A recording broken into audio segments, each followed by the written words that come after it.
যখন বৃষ্টি শুরু হয়েছিল তখন আমরা একটা বিকট আওয়াজ পাই।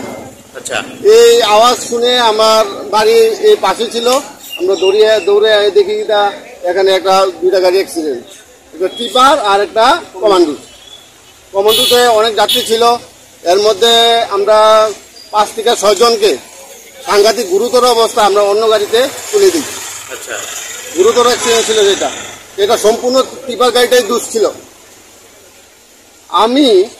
আমরা সবাই ব্যক্তিগতভাবে প্রশাসনের কাছে আবেদন রাখছি যে কামথানার রোডে যতগুলি টার্নিং আছে, টার্নিংয়ের সামনে যতগুলি গাছপালা আছে, ওই গাছপালাগুলিকে যাতে প্রশাসন যাতে কেটে রাস্তাগুলি পরিষ্কার করে দেয়।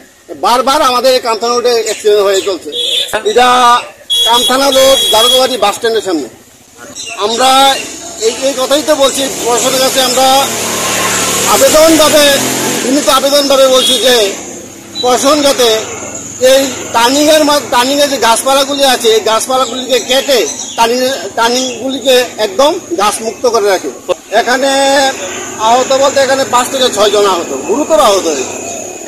তারা আমরা বিভিন্ন গাড়ির মাধ্যমে আমরা তুলে দিয়েছি, তারা বিশালগড় রেফার করেছে, বিশালগড় থেকে তাদেরকে কুরানে রেফার করেছে, আমরা সেটা বলতে পারছি।